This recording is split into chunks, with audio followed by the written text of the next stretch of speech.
মূৰ্খ নহয় ৰাইজে বুজি পায় ৰাইজে বুজি পায়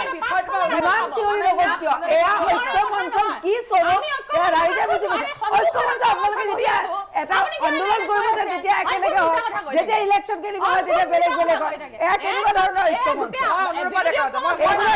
নহয় আজি নীতিশ কুমাৰৰ কথা চাওক আপোনালোকৰ ঐক্য মঞ্চৰ প্ৰথম মিটিংখন বিহাৰৰ পাটনাত হৈছিল প্ৰথম মিটিংখন পাটনাত হৈছিল তাৰপিছত কি হ'ল একেবাৰে আজি এনডিএত আহিব লগা কিয়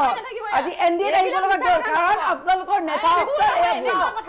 আজি আপোনালোকৰ নেতৃত্বৰ আপোনালোকৰ আপুনি কাৰণ আপোনালোকৰ নেতৃত্ব আজি আপোনালোকৰ নেতৃত্বৰ আপোনালোকৰ আপুনি চিঞৰিলে সঁচাটো মিছা হৈ নাযায় বিদিশা আপুনি চিঞৰিলে সঁচাটো মিছা হৈ নাযাব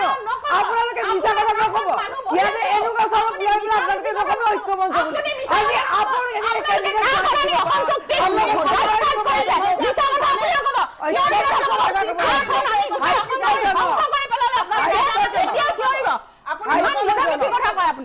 কংগ্ৰেছৰ এটা আদৰ্শ আছে নিজৰ আৰু জৱাহৰলাল নেহৰু ডাঙৰীয়া এটা কথা কৈছিলে যে এজন ল'ৰাক যদি এজন পুৰুষক যদি শিক্ষিত কৰা যায় এটা পৰিয়াল শিক্ষিত হয় এগৰাকী মহিলাক যদি শিক্ষিত কৰা যায় বা আগবঢ়াই দিয়া যায় পলিটিক্যালি হওক বা শিক্ষাগতভাৱে যিকোনো ক্ষেত্ৰত আগবঢ়াই দিয়া যায় এখন সমাজ সংস্কাৰ হয়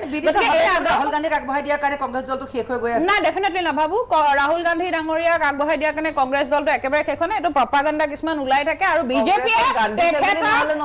কংগ্ৰেছ বিজেপিয়ে ইমেজ খৰাব কৰিবৰ কাৰণে কোটি কোটি কোটি টকা খৰচা কৰি আপুনি ৰাহুল গান্ধী তেওঁলোকৰ ওলাই যাব সময় নাই কাৰণে নকওঁ এতিয়া এইবিলাক সভাপতিৰ নাম গান্ধী গান্ধী আপোনালোকে পৰিয়ালতন্ত্ৰৰ কথা কৈ গোটেই বিজেপিটোৱে পৰিয়ালতন্ত্ৰ কৰি পেলালে লিষ্টখন উলিয়াই দিলে কিন্তু মই এইবিলাক কথা আহিব বিচাৰা নাই আমাৰ নেতা ৰাহুল গান্ধী ডাঙৰীয়াক আমি সন্মান কৰোঁ